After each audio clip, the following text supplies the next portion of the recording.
Hello friends, स्वागत है global online class में। आज के क्लास में आप लोग को पढ़ाने वाला हूँ क्लास 10th का सोशल साइंस। हमारी अर्थव्यवस्था का पहला चैप्टर है अर्थव्यवस्था एवं इसके विकास का इतिहास। पहले हम इसमें एक क्लास करा चुके हैं, आज हम क्लास 2 लेने वाले हैं जिसमें ऑब्जेक्टिव कवर करेंगे, मोस्ट इम्पोर्टेंट क्वेश्चन बताने वाले हैं। तो चलिए, वीडियो पे पहली बार आए हैं तो चैनल को सब्सक्राइब करके एक लाइक करके दें। तो चलिए क्वेश्चन की ओर बढ़ते हैं। मेरा देखिए फर्स्ट प्रश्न है, विकास का अर्थ है। तो विकास का जो अर्थ होता है, लोगों को विभिन्न लक्ष्यों की प्राप्ति। आपका राइट आंसर सी हो जाएगा। कुछ अलग अलग लक्ष्य रहेगा तभी विकास हो पाएगा, क्योंकि सभी लोग का एक ही लक्ष्य रहेगा तो विकास संभव नहीं है। इसीलिए आपका राइट आंसर हो जाएगा सी हो जाएगा। चलिए अगला सवाल बढ़ते हैं। मेरा अगला सवाल है, देश की राष्ट्रीय आय मापी जाती है। तो किसी भी देश की जो राष्ट्रीय आय मापी जाती है कुल उत्पादन से मापी जाती है। आपका राइट आंसर डी हो जाएगा। चलिए अगला सवाल की ओर बढ़ते हैं। मेरा अगला सवाल है, देखिए किसी क्षेत्र की समृद्धि को मापने के लिए एक सामान्य तरीका है। तो आपका राइट आंसर हो जाएगा, किसी भी क्षेत्र की समृद्धि को मापने का एक सामान्य तरीका है प्रति व्यक्ति आय है। आपका राइट आंसर बी हो जाएगा। चलिए अगला सवाल की ओर बढ़ते हैं। मेरा अगला सवाल है, देखिए विकास का मापदंड क्या है। तो आपका राइट आंसर जो हो जाएगा, विकास का मापदंड हो जाएगा सबका समुचित विकास। आपका राइट आंसर डी हो जाएगा। चलिए अगला सवाल बढ़ते हैं। मेरा अगला सवाल है, मानव विकास सूचकांक में शामिल नहीं है। तो आपका राइट आंसर हो जाएगा, क्या शामिल नहीं है। तो देखिए जनसंख्या वृद्धि दर ये शामिल नहीं है। आपका राइट आंसर डी हो जाएगा। मेरा अगला सवाल है, भारत में मानव विकास सूचकांक जारी करता है। तो आपका राइट आंसर हो जाएगा, संयुक्त राष्ट्र विकास कार्यक्रम करता है, जिसे यूएनडीपी शॉर्ट में कहा जाता है। आपका राइट आंसर सी हो जाएगा। चलिए अगला सवाल की ओर बढ़ते हैं। मेरा अगला सवाल है, प्रति व्यक्ति आय की गणना कैसे होती है।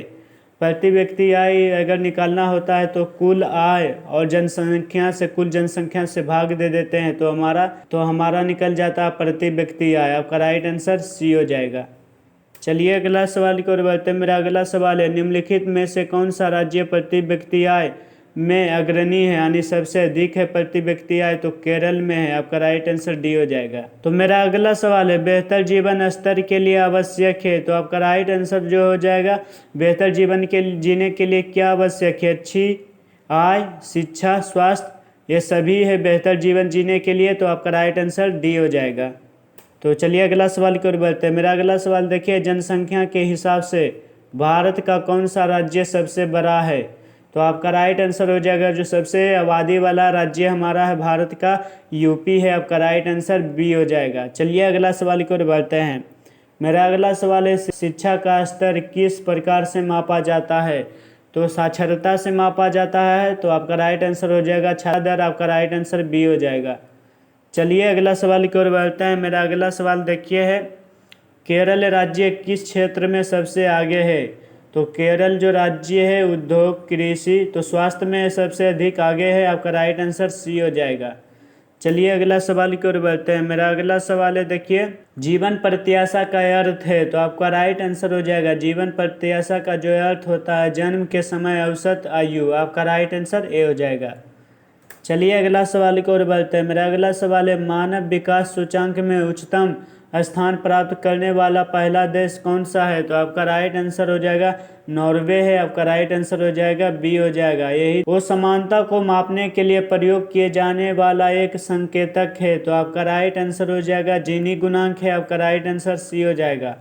मेरा अगला सवाल है, सकल घरेलू उत्पाद का तात्पर्य क्या है। तो आपका राइट आंसर हो जाएगा, इसका जो तात्पर्य होता है देश में उत्पादित वस्तुओं एवं सेवाओं का कुल मूल्य। आपका राइट आंसर सी हो जाएगा। चलिए अगला सवाल की ओर बढ़ते हैं। मेरा अगला सवाल है, मानव विकास सूचकांक में कौन से 3 मापदंड है। आपका राइट आंसर हो जाएगा आय, शिक्षा, जीवन प्रत्याशा। आपका राइट आंसर हो जाएगा बी हो जाएगा। चलिए अगला सवाल की ओर बढ़ते हैं। देखिए मेरा अगला सवाल है, भारत की राष्ट्रीय आय की गणना कौन करता है। तो आपका राइट आंसर हो जाएगा केंद्रीय सांख्यिकी गठन, जिसे CSO कहा जाता है। आपका राइट आंसर सी हो जाएगा। चलिए अगला सवाल की ओर बढ़ते हैं। मेरा अगला सवाल देखिए, निम्न में से कौन सा भौतिक विकास का संकेतक नहीं है। तो भौतिक विकास के लिए क्या क्या संकेतक है, स्वास्थ्य, जीवन, शिक्षा, ये सब भौतिक के लिए है संभव, धार्मिक आस्था नहीं है। आपका राइट आंसर सी हो जाएगा। चलिए अगला सवाल की ओर बढ़ते हैं। विकास की अवधारणा है, तो आपका राइट आंसर हो जाएगा विकास की जो धारणा है एक निश्चित प्रक्रिया हर किसी के लिए समान होती है, सभी के लिए विभिन्न होती है। तो आपका राइट आंसर हो जाएगा सभी के लिए विभिन्न होती है। आपका राइट आंसर सी हो जाएगा। निम्न में से कौन विकास का गुण नहीं है, तो आपका राइट आंसर हो जाएगा विकल्पों की विविधता, समान अवसर, आर्थिक असमानता। तो आपका राइट आंसर हो जाएगा वो समानता है, आर्थिक असमानता हो जाएगा। आपका राइट आंसर सी। चलिए अगले सवाल की ओर बढ़ते हैं। लोगों की प्राथमिकताओं में अंतर क्या होता है, तो आपका राइट आंसर हो जाएगा देखिए आय में विभिन्नता, सामाजिक स्थिति, व्यक्तिगत इच्छाएं, ये सभी हो जाएगा। तो आपका राइट आंसर डी हो जाएगा। चलिए अगला सवाल की ओर बढ़ते हैं। मेरा अगला सवाल देखिए टिकाऊ विकास का क्या अर्थ है, तो आपका राइट आंसर हो जाएगा टिकाऊ विकास का जो अर्थ है केवल आज के लिए संसाधनों का उपयोग, भविष्य के लिए संसाधनों को बचा कर रखना, बिना योजना के विकास, केवल औद्योगिक विकास। तो इसका जो राइट आंसर हो जाएगा, तो इसका राइट आंसर हो जाएगा भविष्य के लिए संसाधनों को बचा कर रखना। तो आपका राइट आंसर बी हो जाएगा। चलिए अगला सवाल की ओर बढ़ते हैं। मेरा अगला सवाल देखिए आर्थिक विकास को मापने का सबसे सामान्य मापनदंड है, तो आपका राइट आंसर है जीडीपी से मापन जाता सामान्य मापनदंड है जीडीपी। आपका राइट आंसर हो जाएगा ए हो जाएगा। तो चलिए मेरा अगला सवाल है किसी व्यक्ति की भलाई को मापने का सही तरीका क्या है, तो उसकी आय, उसकी संपत्ति, तो उसकी आय, स्वास्थ्य और शिक्षा। तो आपका राइट आंसर हो जाएगा सी हो जाएगा। चलिए मेरा अगला सवाल है विकास के लक्ष्यों में विभिन्नता होती है, इसका क्या तात्पर्य है, तो सभी एक जैसा सोचते हैं, सभी को एक जैसी आय चाहिए, सभी की ज़रूरतें अलग होती है। तो आपका राइट आंसर देखिए हो जाएगा सभी की ज़रूरतें अलग होती है। आपका राइट आंसर सी हो जाएगा।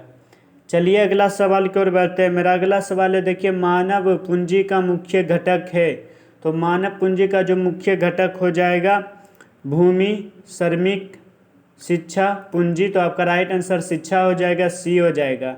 तो चलिए अगला सवाल की ओर बढ़ते हैं। मेरा अगला सवाल देखिए एचडीआई को किस वर्ष में पहली बार प्रस्तुत किया गया, तो आपका राइट आंसर हो जाएगा 1990 में किया गया था एचडीआई को प्रस्तुत। तो आपका राइट आंसर ए हो जाएगा। चलिए अगला सवाल की ओर बढ़ते हैं। मेरा अगला सवाल है देखिए टिकाऊ विकास में मुख्य ध्यान दिया जाता है, तो आपका राइट आंसर हो जाएगा पर्यावरण संतुलन पर ध्यान दिया जाता है। तो आपका राइट आंसर हो जाएगा बी हो जाएगा। चलिए अगला सवाल की ओर बढ़ते हैं। मेरा अगला सवाल है देखिए आर्थिक विकास का मुख्य उद्देश्य है, तो आर्थिक विकास का क्या मुख्य उद्देश्य है, तो आर्थिक विकास का जो मुख्य उद्देश्य है लोगों का कल्याण। आपका राइट आंसर सी हो जाएगा। चलिए अगला सवाल की ओर बढ़ते हैं। मेरा अगला सवाल है एचडीआई की रैंकिंग में भारत की स्थिति को प्रभावित करता है, तो क्या करता प्रभावित, तो रक्षा खर्च, जीवन स्तर, जनसंख्या, कृषि उत्पादन। तो आपका राइट आंसर हो जाएगा रक्षा खर्च करता। आपका राइट आंसर हो जाएगा ए हो जाएगा। चलिए अगला सवाल की ओर बढ़ते हैं। मेरा अगला सवाल देखिए है आर्थिक योजना का उद्देश्य है, तो आर्थिक योजना का उद्देश्य हो जाएगा संसाधनों का उचित वितरण। तो आपका राइट आंसर ए हो जाएगा।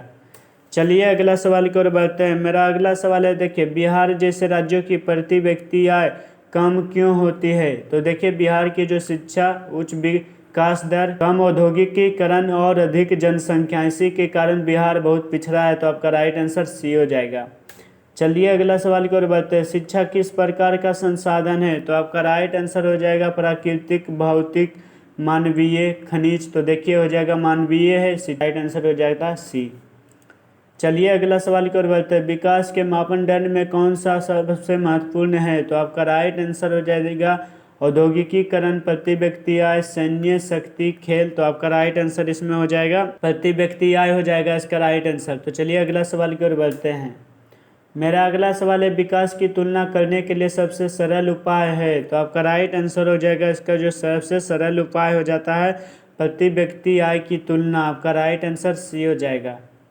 चलिए अगला सवाल की ओर बढ़ते हैं। मेरा अगला सवाल है देखिए एचडीआई को तैयार करने में निम्नलिखित में से कौन शामिल नहीं है, तो शिक्षा, आय, जीवन प्रत्याशा, रक्षा खर्च। तो क्या हो जाएगा इसका राइट आंसर हो जाएगा रक्षा खर्च नहीं है। तो आपका राइट आंसर डी हो जाएगा। चलिए अगला सवाल की ओर बढ़ते हैं। केरल में स्वास्थ्य सेवाएं अच्छी क्यों हैं, तो आपका राइट आंसर हो जाएगा बेहतर प्रशासन, अधिक अस्पताल, उच्च साक्षरता, ये सभी। तो आपका राइट आंसर हो जाएगा ये सभी है, आपका राइट आंसर डी हो जाएगा। मेरा अगला सवाल है, प्राकृतिक संसाधनों का संरक्षण किसके लिए आवश्यक है? तो केवल वर्तमान पीढ़ी, केवल सरकार के लिए, तो भविष्य पीढ़ी के लिए, उद्योग के लिए। तो आपका राइट आंसर हो जाएगा भविष्य पीढ़ी के लिए हो जाएगा, आपका राइट आंसर सी हो जाएगा। चलिए अगला सवाल की ओर बढ़ते हैं। अगला सवाल है, यूएनडीपी का पूरा नाम क्या है? तो यूएनडीपी का पूरा नाम है यूनाइटेड नेशन डेवलपमेंट प्रोग्राम। तो आपका राइट आंसर हो जाएगा ए हो जाएगा। चलिए अगला सवाल की ओर बढ़ते हैं। मेरा अगला सवाल देखिए है, प्रति व्यक्ति आय शब्द किससे संबंधित है? तो राज्य की आय से, औसत नागरिक की आय से, कर संग्रह से, कुल व्यय से। तो इसका जो राइट आंसर हो जाएगा औसत नागरिक से हो जाएगा, आपका राइट आंसर बी हो जाएगा। चलिए अगला सवाल की ओर बढ़ते हैं। मेरा अगला सवाल देखिए, शिक्षा और स्वास्थ्य का क्या महत्व है? तो आपका राइट आंसर हो जाएगा शिक्षा और स्वास्थ्य का जो महत्व है, खर्च बढ़ाना, आय घटती है, मानव संसाधन का विकास, कोई लाभ नहीं। तो इसका राइट आंसर देखिए हो जाएगा मानव संसाधन का विकास, आपका राइट आंसर सी हो जाएगा। चलिए अगला सवाल की ओर बढ़ते हैं। मेरा अगला सवाल देखिए, मानव विकास सूचांक का निर्माण किसने किया? तो आपका राइट आंसर हो जाएगा अमर्त्य सेन और महबूब उल हक ने किया था, आपका राइट आंसर ए हो जाएगा। मेरा अगला सवाल है, संयुक्त राष्ट्र विकास कार्यक्रम किस रिपोर्ट को प्रकाशित करता है? विश्व बैंकिंग रिपोर्ट, मानव विकास रिपोर्ट, वैश्विक जलवायु रिपोर्ट, आर्थिक सर्वेक्षण। तो इसका राइट आंसर हो जाएगा मानव विकास रिपोर्ट करता है, आपका राइट आंसर हो जाएगा प्रकाशित करता है मानव विकास रिपोर्ट। तो आपका राइट आंसर बी हो जाएगा।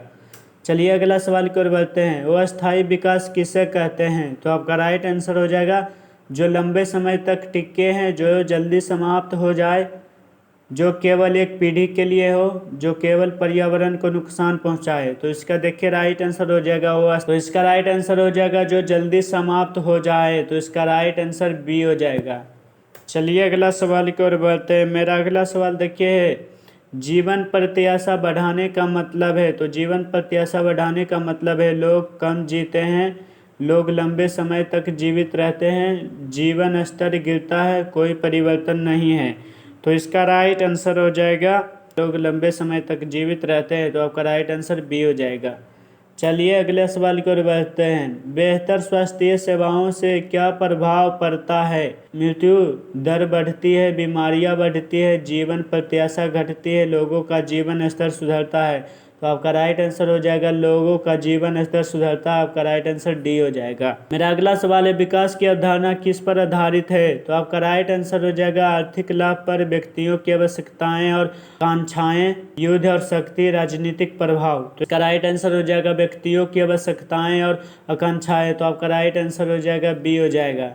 चलिए अगला सवाल की ओर बढ़ते हैं। मेरा अगला सवाल है, समान विकास का क्या तात्पर्य है? तो इसका राइट आंसर हो जाएगा केवल अमीरों का विकास, केवल गरीबों का विकास, सभी वर्ग का समान विकास, सरकार का विकास। तो इसका राइट आंसर हो जाएगा सभी वर्गों का समान विकास, आपका राइट आंसर सी हो जाएगा। चलिए मेरा देखिए लास्ट सवाल है, पर्यावरण संरक्षण क्यों आवश्यक है? तो इसका राइट आंसर क्यों आवश्यक है कमेंट में देखते हैं कितने लोग सही बताते हैं।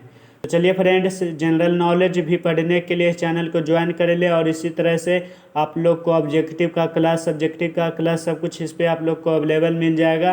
तो चलिए मिलते हैं अगले वीडियो में। जय हिंद, जय भारत।